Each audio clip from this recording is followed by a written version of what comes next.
Video súper corto. Tema diezmo. ¿Se debe diezmar en el nuevo pacto? Bueno, en primer lugar, antes de que te pongas a teclear y a colocar cosas incoherentes, escucha toda la argumentación, todo el planteamiento, y después te voy a dar las pistas para ver si es que puedes refutar esto que voy a decir.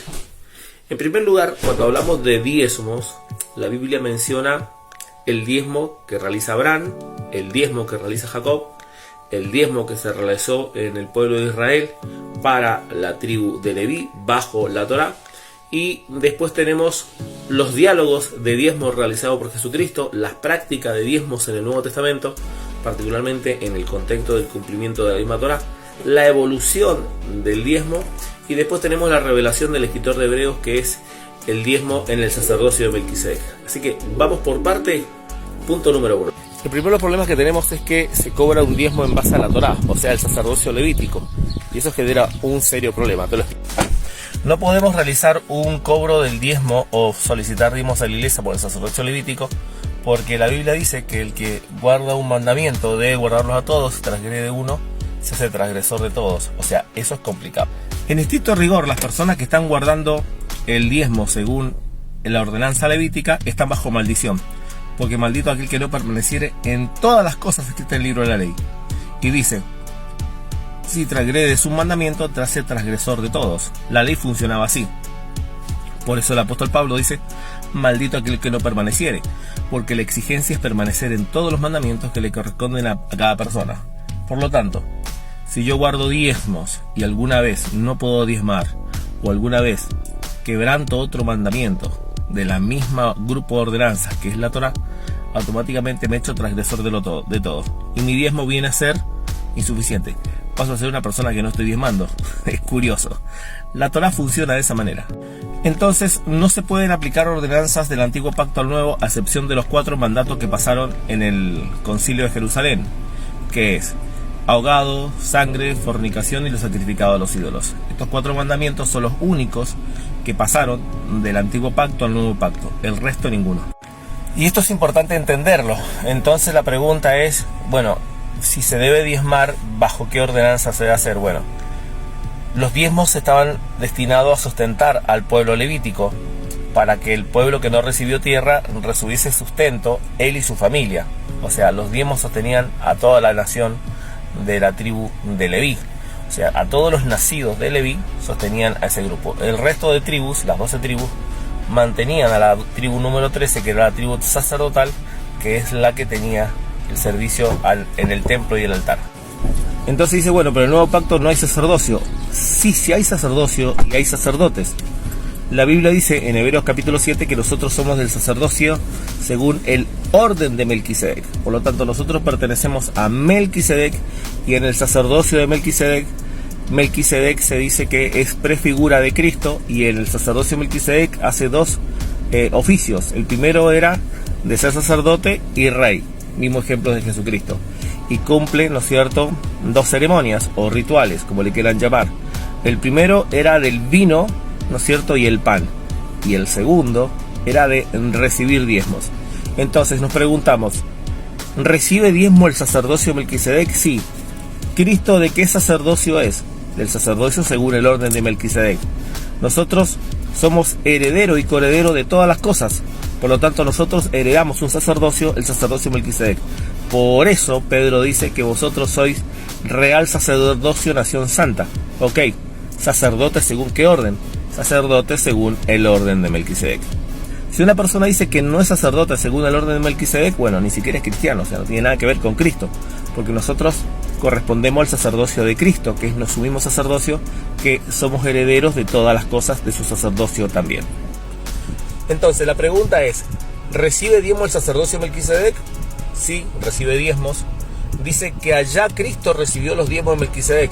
¿Recibió los diezmos Cristo de Melquisedec? Sí, justamente de quien no tiene padre, ni madre, ni principio de días, ni genealogías. Interesante.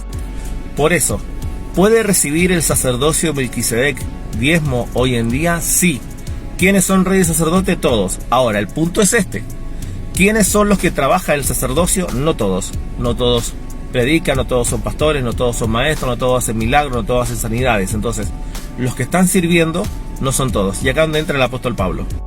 Pablo termina diciendo en el primer carta de Corintios, en el capítulo 9, ojo, no se me vaya de la segunda, porque eso habla de otro tema. Segunda carta de los Corintios 9 habla de una ofrenda, pero con relación a los necesitados, no habla del sustento a los ministros.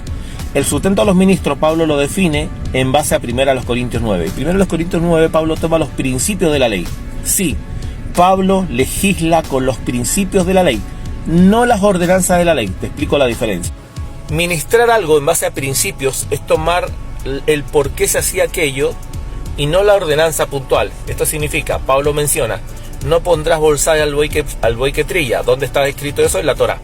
Pero Pablo dice, ¿lo dijo por Dios, por los bueyes o por nosotros? Lo dijo por nosotros.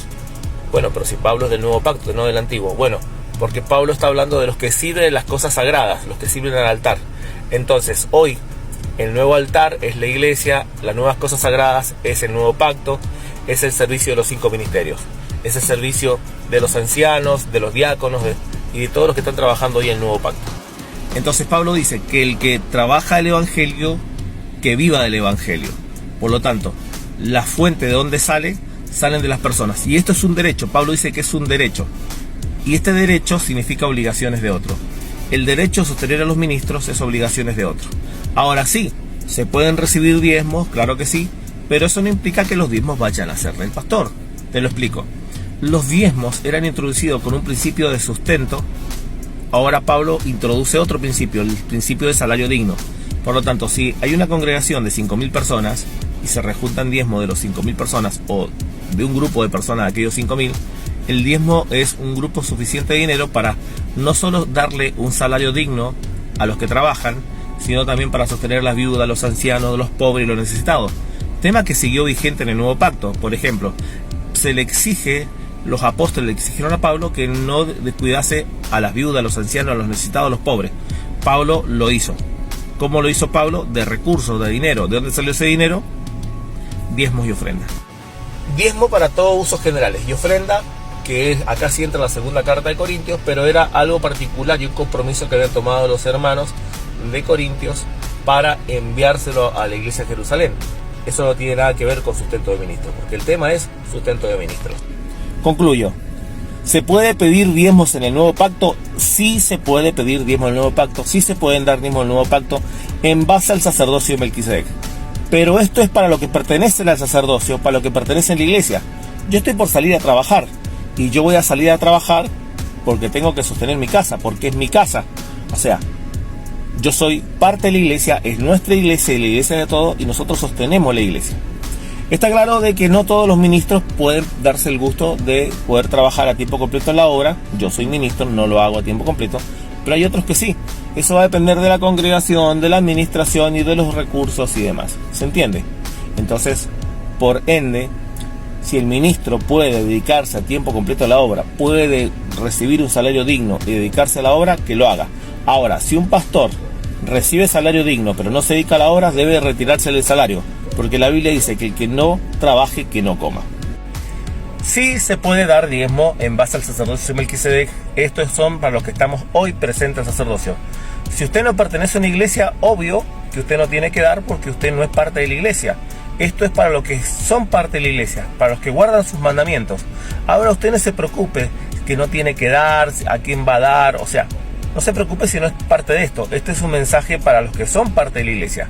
Si usted no es parte de esto, no tiene que dar. Cuando sea parte de esto, va a tener que dar, porque usted va a ser parte de la iglesia y la iglesia, usted es parte del sustento de la iglesia.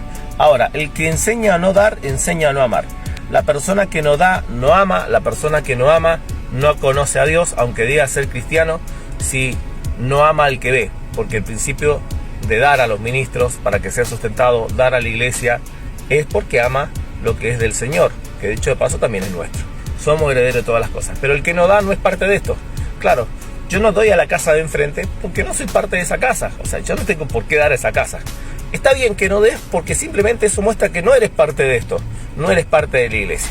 Solamente hay que usar el cerebro. Un abrazo, bendiciones, que tenga buen día.